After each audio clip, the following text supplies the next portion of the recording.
a defensive dominated blue gold game, but Tyler Buckner sparked the blue team in the second half with touchdown drives in the third and fourth quarters. The blue team wins today 17-3.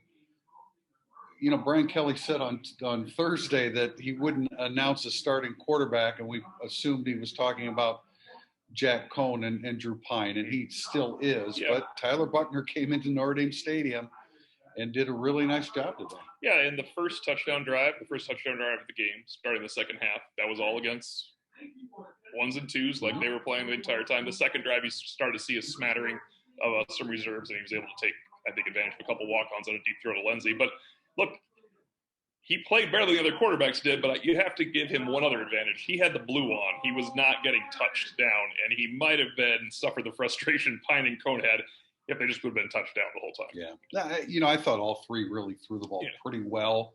Cohn and Pine each had an interception, and Buckner turned it over. He got a strip sack by Osafa Mensah right at the end of the game. So they each turned it over one time, but Buckner looked good. And I thought Cohn, for the most part, especially early on, was really, really accurate.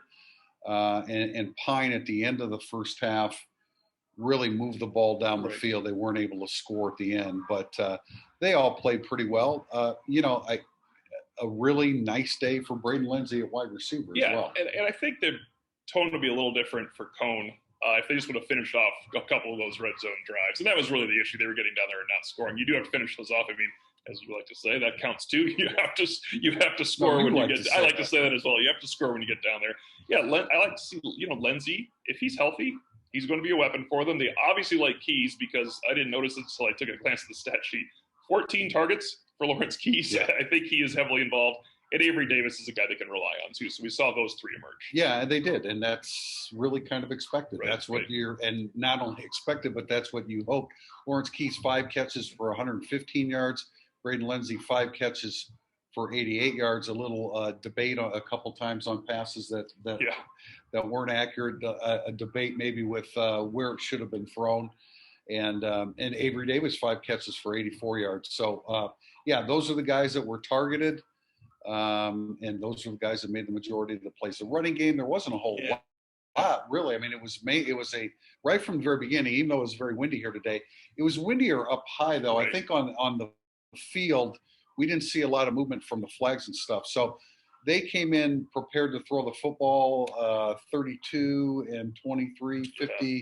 I mean, they threw the ball over 60 times today. So that was the basis of the blue gold game. And today. I think that's just easier to work on your passing game when, you have split up offensive linemen. You're not going to get overly physical because do you really want to bang Chris Tyree, Sebo Flemister, and Kyron Williams too often in the spring game? So I think Brian Kelly has leaned towards the pass in blue gold games. We'll obviously see them rely a lot more on Kyron Williams and Tyree when we see him in August. Tyree did carry 10 times for 43 yards with a long as 16. Kyron Williams carried 3 times, I think, in that one series, and that was enough. We didn't see Michael Mayer. He was not on the list of guys that were not expected to play. We're not aware of any injury, but do you really need to see Michael Mayer? That's probably why he wasn't around. Don't hit Michael Mayer's ankle in this game. What'd you like defensively, Tim? I think for the future, I don't really mean for this year as much, but boy, Justin Walters showed up, right, with a hit and a diving interception. You mentioned KJ Wallace was around the ball a lot. I mean, he's undersized, but if they're going to have another safety around the ball that makes plays to go with Kyle Hamilton, you're not just going to hand the ball or hand the job to Houston Griffith and DJ Brown. Yeah, and I don't think Litchfield Adjavon is a legit candidate for playing time, but he made 2 really big hits, one in the goal line, one near the goal line, and so a strong performance for him. That's it here from Notre Dame Stadium. The blue team defeats the gold team in the annual blue gold game 17-3.